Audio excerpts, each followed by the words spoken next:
everyone. My name is Andrea Lee, and this is my Mod 15 case study assignment. So first, problem identification and analysis. What I know at the district level. Truman Elementary School includes grades pre-K to 8. It's located in a suburban community near a mid-sized Midwestern city. The district has 4 K through 8 elementary schools with 500 to 700 students in each, 2 K through 4 schools, 1 middle school grades 5 to 8, and 1 high school. Truman Elementary has the highest student population among elementary schools in the district. What I know at the school level. The 700 students are put into 3 classes per grade level and 1 preschool. There are 2 teams for grades 7 and 8. 15% of the students can get free or reduced lunches, and 5% of students speak a native language that is not English, primarily Spanish. And I am the principal and have been working at the school for 2 years and previously worked at another school in the district. What I know, perception information. Presently, there is a major concern about reading achievement of students. There have been comments made that students are doing better in math and reading on standardized exams. And parents have also stated that the cohort system is resulting in lost opportunities for academic achievement. They've also stated that students are not making adequate progress from grade to grade. So basically, parents are concerned about reading test scores, and there have been negative comments made regarding reading instruction. So I received a letter from the PTO, and this is a basic summary of what the letter included. The PTO asked me to discuss the parents' thoughts at the next meeting. They also want me to discuss why reading isn't being taught and how to come up with solutions. Some of the primary complaints included parents state that the school is not teaching reading, there's a lack of spelling programs, teachers aren't correcting the students' spelling mistakes, teachers are telling students also to not sound out words, gifted students are bored and their curriculum is not challenging, and finally, state exam scores indicate that students are not reading well. There was also a final comment made on the letter which stated, research has found that you have to teach phonics for kids to learn to read, and it doesn't seem that we're doing that. Dealing with perception issues. So I requested that the district supervisor go to classrooms and reflect on what was observed and make recommendations to improve the reading instruction at Truman Elementary School. I already examined the situation and had a reading supervisor provide another opinion so we can have a clearer look at what is happening in the reading classrooms. So an overview of what happened with the reading supervisor. The reading supervisor spent a week with elementary grade classrooms observing reading instruction and looked for specific reasons for the low reading scores in the district and at the school. So the reading supervisor's findings. Teachers are mostly using the Basel Reading Program curriculum. There's usually an hour spent per day in language arts instruction, and it's usually in the morning. Language arts, though, is not always taught during one block of time because there's other classes and activities scheduled as well. Teaching tends to be done with the whole group, and there's very minimal individualized and differentiated instruction happening. If there are small groups, they are generally taught in the same way. Also, skill development centers on Basel instruction. Instruction also tends to be the same regardless of the student's level being low, medium, high. It's all done the same primarily. Only a few classes mention strategic reading skills in terms of how to improve using the strategic reading skill strategies, and spelling is only taught through Basel context and in writing. So some conclusions and recommendations that were made. Curriculum standards need to include more phonemic and phonetic skills, reading comprehension, and integrated reading and writing. Also, 1 hour of language arts class is not sufficient.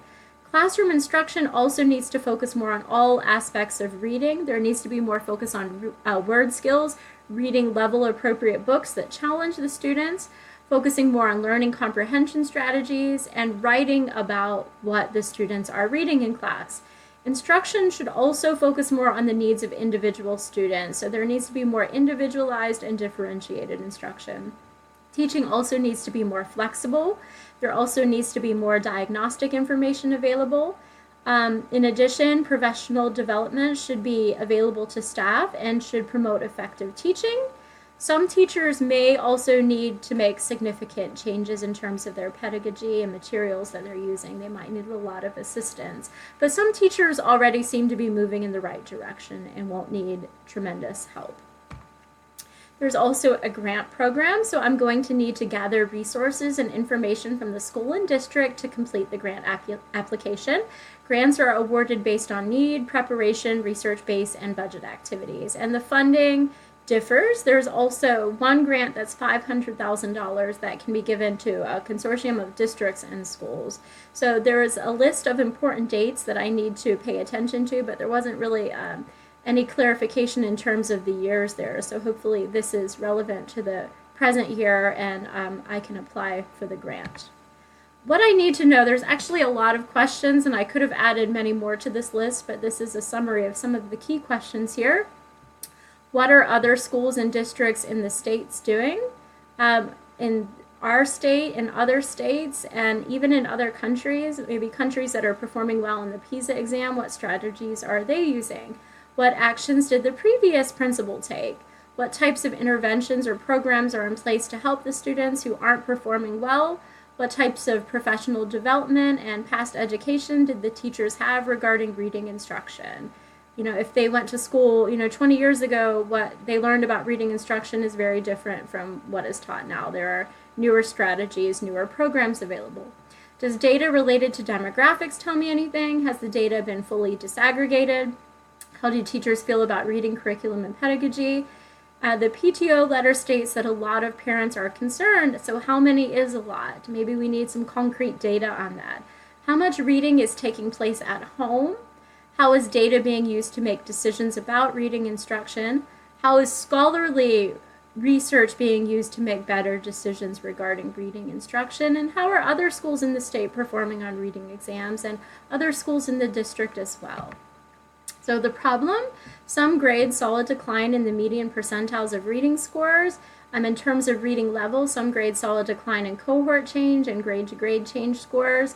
Parents are very concerned about the reading scores, and of course, curriculum and pedagogy are going to need to be improved. So propose plan of action with appropriate strategies for implementation. So plan of action part 1, collecting qualitative and quantitative data to learn more about the stakeholders and also getting data from the students. I want to make sure the students are enjoying their reading classes and are passionate about reading. So we want to see if they're bored and actually if they're learning and enjoying their classes. Of course, getting data from parents and teachers as well. Creating a data analysis team to look at and thoroughly analyze relevant data, looking for patterns, trends, outliers, and any other important data, and I would examine the data with them. We could look at other classes besides reading too. Meeting with district administrators and principals from other schools to get input. Also meeting with reading teachers to learn more about their background and also to get their input about potential changes in curriculum and pedagogy. I wouldn't want to move forward without the teachers being on board. Just making decisions without them is probably not going to be productive, and there might be some morale issues later on. Getting more feedback from professionals, reading specialists, external reviewers who can provide a more unbiased look at what's happening in the classes. Also determining how to get help from the local community. Maybe the library has some reading programs, organizations and other schools, maybe older students in middle school, high school, or university can provide tutoring assistance. Sharing relevant information at the PTO meeting and making sure that the public is invited to get additional input. Creating a plan that really focuses on holistic issues. So we're looking at the school, everything that's happening, and also considering how the school is impacting the community. Working on the grant application and having a team to assist, maybe working with other schools on the $500,000 grant. Of course, implementing a new reading program once we've looked at all of these steps, and reporting progress on the new reading program to see if it's effective and actually working. So appropriate strategies, maybe tutoring programs, more individualized and differentiated instruction, make sure that students are reading in their free time and at home, getting input from students about their perceptions of the reading program, creating a school culture that really focuses on the value of reading, spending more time on reading instruction in the classroom, monitoring the new plan and checking the progress of students, giving more professional development opportunities to our teachers, maybe classes, workshops, MOOCs, online classes, regularly getting input from stakeholders, and making sure that teachers really have a voice and that we're really focused on collaboration. And I think it's also a good idea to create teams of teachers that look at best practices and research-based approaches. So, resolving the issues based on promoting the success of all students. So, what is best for the students? Approaches that are backed up by scholarly research. And the research needs to be new research, and it also needs to be contextually relevant. Maybe not a study conducted in another country, something similar to the students and their background. Approaches that are recommended by reading experts and specialists, individualized and differentiated instruction, regularly examining the newly implemented plan, make sure it's working, providing more time for reading instruction, and ensuring that teachers are learning more about effective reading programs. Important data, we need to look at trends, grade level differences. We need to be careful about making generalizations about the whole school because some grades may actually be performing up to par and others aren't. So we should be looking at the data by subject and grade level. We also need to make sure that the data is fully disaggregated, looking at demographics and other potential issues related to the data. And of course, the data needs to be shared with stakeholders.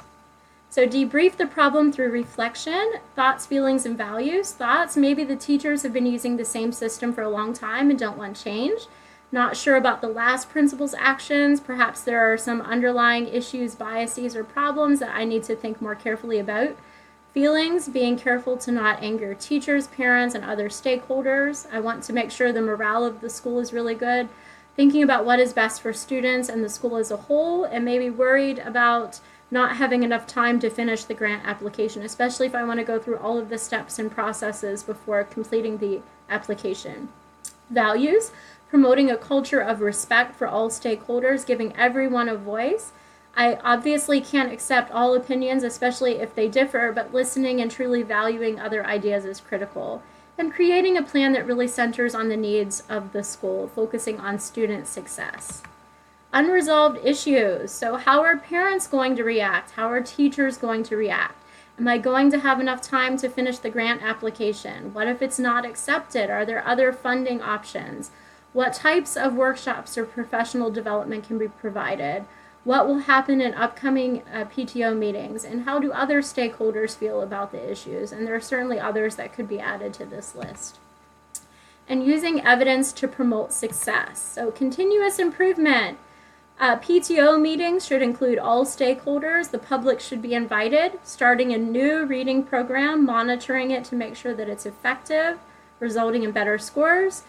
Giving teachers more opportunities to learn through professional development or classes, using tutors from the community, other schools, or the library. Students, of course, can also give back to the community. When there are community events or special activities, our students could volunteer so that they're giving back, and obviously educating students is going to benefit the community in the long run. Using data. So collecting and analyzing data related to the new reading program, collecting qualitative data from stakeholders through focus groups and interviews, sending surveys to stakeholders, using data to learn more about the perceptions of stakeholders regarding the reading program and other relevant educational issues, and examining data related to the past exam scores. And how to promote positive change, thinking about policies, laws, and regulations. So obviously I followed the school and district procedures and policies, state laws, followed procedures in completing the grant application, and I sought assistance from district leaders. And finally, ongoing dialogue. I received input from other stakeholders, established regular meeting times to discuss issues that are pertinent to the reading program, got input and discussed relevant information with district leaders and reading specialists, consulted other administrators that have high reading scores on the standardized state exam, and also potentially working with a consortium of districts and schools for the $500,000 grant. So this is a little overview of the case, and please let me know if you have any questions. Bye-bye.